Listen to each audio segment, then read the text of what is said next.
So Justin Fields is day-to-day with a shoulder injury, but he might be week to week. He's probably not going to play this week. And and like I said, Eberflus was asked if he's out, if he could miss the season, and he didn't rule that out. So we're hoping for the best. What do you think happens if Trevor Siemian comes in?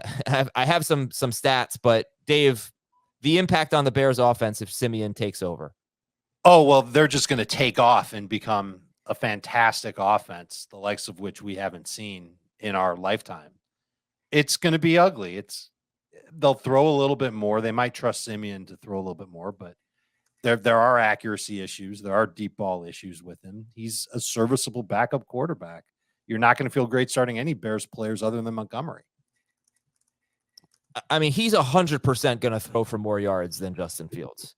I hope so. Oh, he could. Yeah, I think it's actually a benefit for the receivers. Right, that's what I'm saying. He could be good for Mooney. He could be good for Kmet. And last year in 4 starts with the Saints, a running back had 7 or more targets in every game.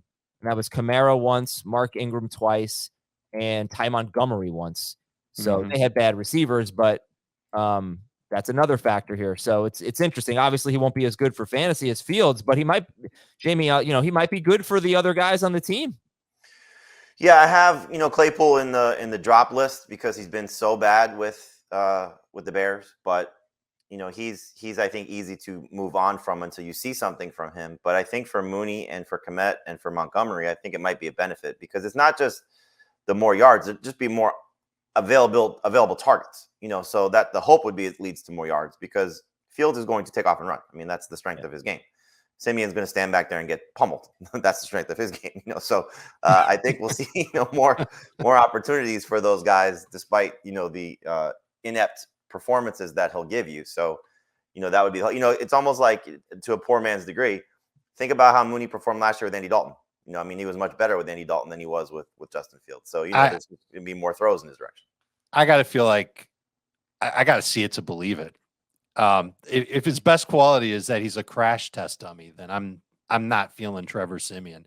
59% completion rate over his career, 6.3 air yards per attempt over his career. I don't feel good about starting. No, he's going to throw the ball probably 40 times. Justin Fields he might throw the ball 40 times, but he might only complete 24, 25 passes. That would be more than Justin Fields. Ton. I mean, Justin Fields is averaging 150 passing yards per game. 150 passing yards per game.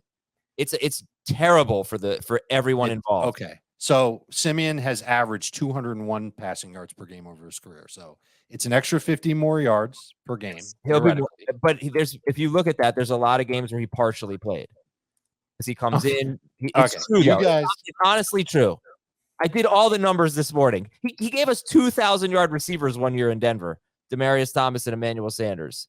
I'm not saying he's going to be great, but you can't get any worse than Justin Fields this year from a passing perspective just because they have the worst passing offense in football. Not the worst. They have the lowest passing offense, passing yards per game. Okay, I'm not saying that Fields is bad. I'm saying they don't throw enough and they don't throw for a lot of yards. That's all I'm saying, Dave. Like he will be better in that regard.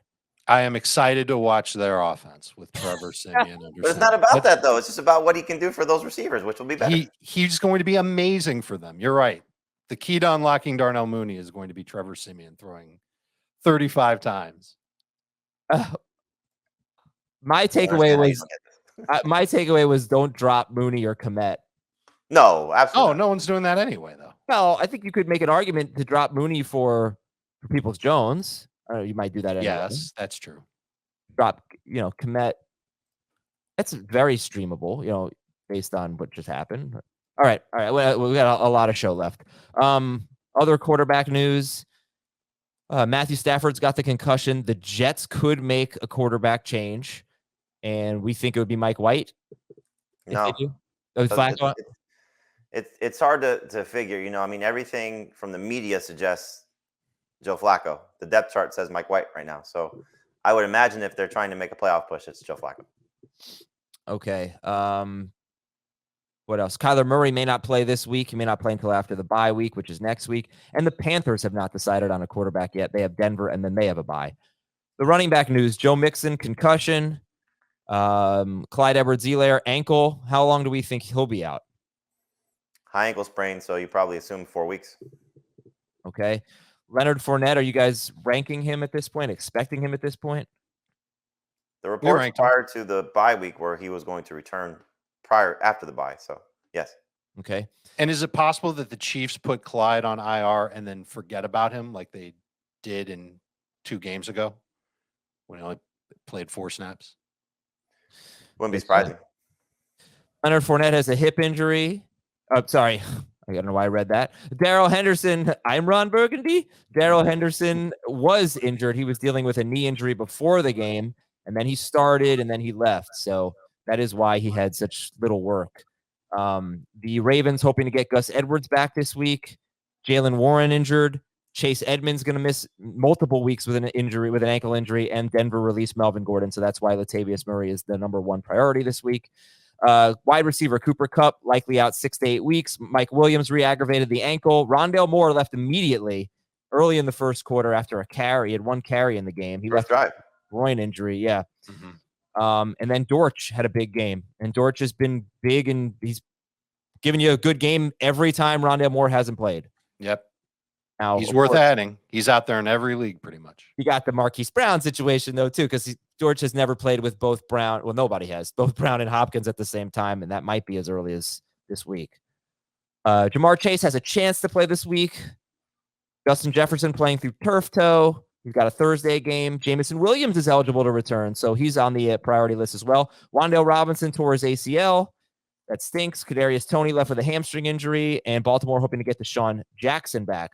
Kyle Pitts is on IR with a torn MCL. Jamie, what's the impact here of Pitts missing perhaps the rest of the season, but at least the next 4 games? I would hope it's more targets for Drake London. That would be the biggest benefit to come out of this because, as you have noted, the 3 games prior to week 11, Pitts had 24 targets over that span. So hopefully those go to Drake London, who has not exceeded 40 yards receiving since week 3. He has a touchdown each of his last 2 games, but clearly he's been limited by this offense. So that would be the biggest boost. There's not a tight end on the roster that you could look at and say, okay, that's the guy I have to have. The other receivers are just guys. So this would be the opening, I think, for Drake London to, maybe have the Christian Watson, Traylon Burks, rookie kick that's, coming for those guys. London has 7 red zone targets and 5 end zone targets in his past 3 games. So not only should he see more of those targets with Pitts not on the field, and he did last week, he should also see targets everywhere else. This is the perfect time to get him immersed in the Falcons passing game. Yeah, from a fantasy perspective, though, he's about 75% rostered, I think. So is he more of an add, drop, or hold?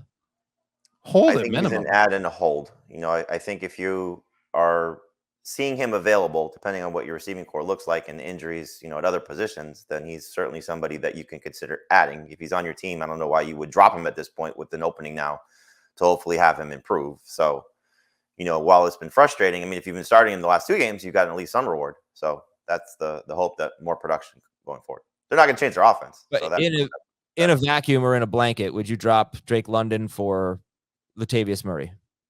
Yes. If he's my worst player on my bench, absolutely. How about for Greg Dortch? If I needed a 1-week replacement to save my playoff life, yes, I would rather have Greg Dortch than Drake London. I wouldn't do it in non-PPR.